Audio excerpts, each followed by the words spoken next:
Vê que questão criativa. Puta, já estamos na aula.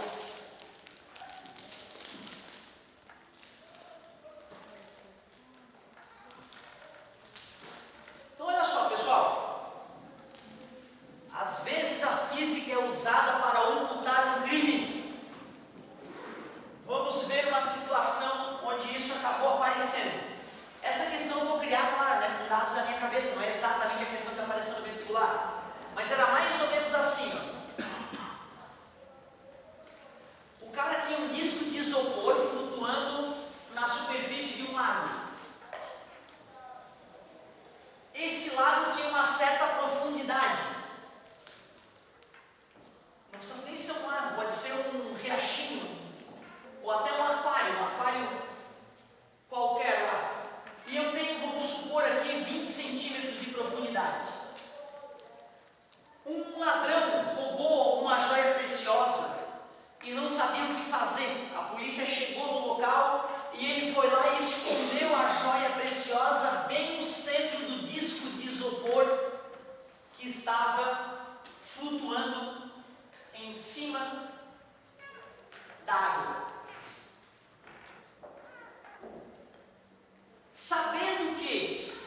Sabendo que o índice de refração da água é raiz de 2 do líquido que compõe esse rio, N do líquido, e sabendo que o N do ar é 1, a pergunta é: qual deve ser o raio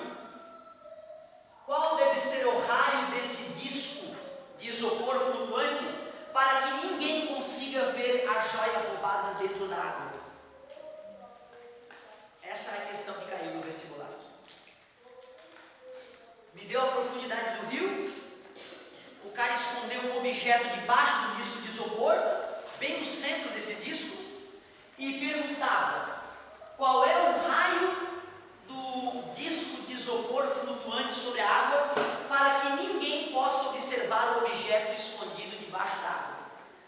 O que a gente tem que entender é que no caso mais bizarro, a luz que sai do objeto, ao se refratar, se afasta normal e pode ficar presa na superfície de separação entre o líquido e o ar, né? Nesse caso, esse raio de luz não pode atingir o olho de ninguém fora da água, né? Então tu simplesmente não enxerga o objeto da água, independentemente de onde tu se coloque. Tu vê que viagem, né? Coisas dentro da água, às vezes tu não acha elas, porque dependendo do ângulo, né, que a luz teria que fazer para bater no teu olho, a luz não vai conseguir sair da água, a luz fica aprisionada na água, e aí tu acaba não enxergando o objeto. Essa situação aqui não é o famoso caso limite? É, né? É o caso limite. Pô, peraí, reta normal, esse é o ângulo de incidência e esse é o ângulo de refração. Dá para calcular que ângulo I é aquele, né? O N de chegada, N do líquido, vezes o seno do ângulo de chegada é igual ao N do material de saída, vezes o seno do ângulo de saída, que como é o caso limite, 90 graus. Raiz de 2 vezes seno de I é igual a 1 vezes 1. Seno de I é 1 sobre raiz de 2. E racionalizando, multiplicando por raiz de 2 em cima e embaixo, eu descubro que o seno de I é raiz de 2 sobre 2. Qual é o ângulo que permite que o seno seja raiz de 2 sobre 2? 45 graus.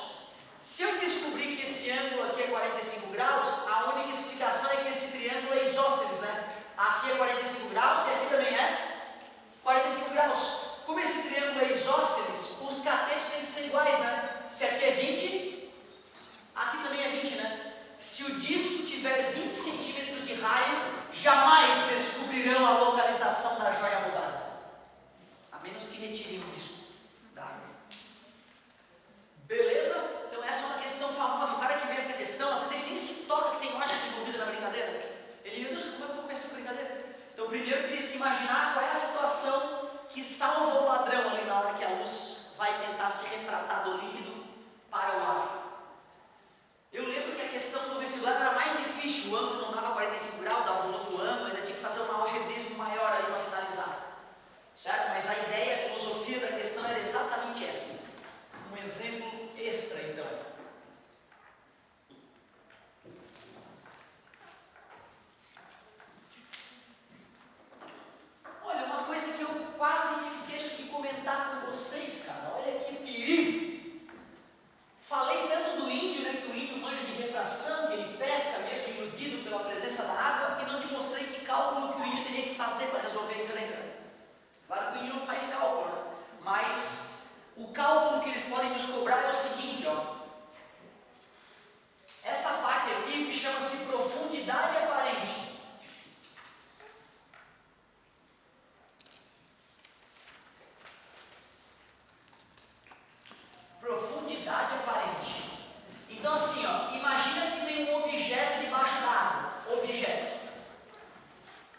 que é aquele ângulo ali que eu vou chamar de R. Tudo bem para vocês? Honesto, né? Mas vem cá.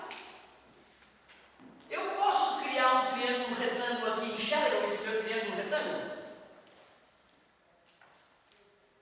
Vocês sabiam que para ângulos pequenos, o seno e a tangente dão valores praticamente idênticos? Para ângulos pequenos, sim, professor, o que tu chama de ângulo pequeno? Ah, menor que 10 graus, pelo menos. Menor que 10 graus. Para ângulos pequenos, o seno de alfa é aproximadamente igual à tangente de alfa. Tu conhecia essa aproximação aí? E tu não deves acreditar em mim. Tu não deves acreditar em mim. Eu vou fazer o seguinte, eu peguei a calculadora científica e vou digitar 10 graus e vou apertar seno. Assim a calculadora calculou o seno de 10 graus para a gente. Vou apertar 10 graus e vou apertar tangente. O seno de 10 graus deu 0,1736. A tangente de 10 graus deu 0,176. Só na terceira casa após a vírgula que deu diferença. Dá para dizer, né, que o seno de 10 graus é aproximadamente igual a tangente de 10 graus, concorda comigo? E quanto menor o ângulo, melhor vai ficar a aproximação. Vou fazer para 1 grau agora. 1 seno, 1 tangente. 1, 2, 3, 4. Só a quinta casa após a vírgula agora da diferença. Porra! Quanto menor o ângulo, mais próximo o seno desse ângulo fica da tangente desse ângulo. Tudo bem para vocês? Vamos supor que nesse caso eu esteja trabalhando com ângulos pequenos. Se eu estiver trabalhando com ângulos pequenos, tu aceita eu fazer a seguinte transformação na fórmula?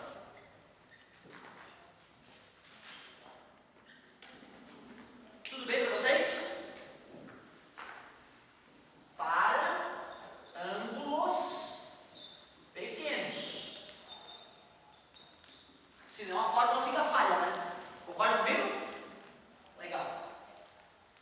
Olha esse triângulo retângulo aqui, pessoal. Se eu chamar essa distância de x, já que esse tamanho aqui é a profundidade do objeto P, quem é a tangente de I naquele triângulo retângulo? É o cateto oposto x sobre o cateto P. Tudo bem para vocês? Olha aquele outro triângulo retângulo que se formou ali, aquele triângulo retângulo pequenininho. Tu aceita que esse ângulo aqui é R? É oposto pelo vértice com aquele ângulo R ali, aquele ângulo que eu marquei em vermelho é R, né? Certo? Esse tamanho vale X. E esse tamanho é quem? Pelinha, né? Quem é que é a tangente de R naquele triângulo retângulo ali então? Cateto oposto sobre o cateto adjacente, pelinha. Olha que legal que vai acontecer agora. MA tangente de I, x sobre P, é igual a MB tangente de R, x sobre pelinha. Posso eliminar o x de um lado e do outro da equação? Posso, né? E a equação ficou assim, para ficar mais bonita. MA sobre MB é igual a P sobre pelinha. Aonde estava o observador? No meio A ou no meio B? O observador é o índiozinho ali, né? Concorda comigo? Ele está no meio B. E o objeto é que está no meio A. Para a fórmula ficar genérica, M do objeto sobre o M do observador é igual a posição do objeto sobre posição da imagem. Essa é a fórmula clássica da profundidade aparente. Essa fórmula pode sempre ser usada sem medo? Não, ela tem uma limitação. Qual é a limitação dela? Ela só é verdadeira para ângulos, ou seja, quando está olhando bem de cima. Se estás olhando um peixe lá na frente, com um ângulo de inclinação grande, a fórmula vira lixo. No vestibular, eles só vão nos perguntar a profundidade aparente para ângulos pequenos, tá? Então fiquem tranquilos, certo? Se perguntarem qual é a profundidade da piscina, sendo que o menino enxerga que ela tem 1 metro de profundidade, tu vai calcular e vai dar uma profundidade maior do que ele enxerga. Por isso tantas crianças já morreram na piscina do amigo.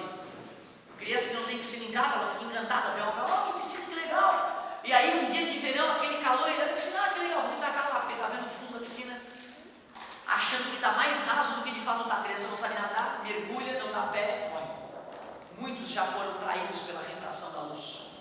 Que perigo, hein?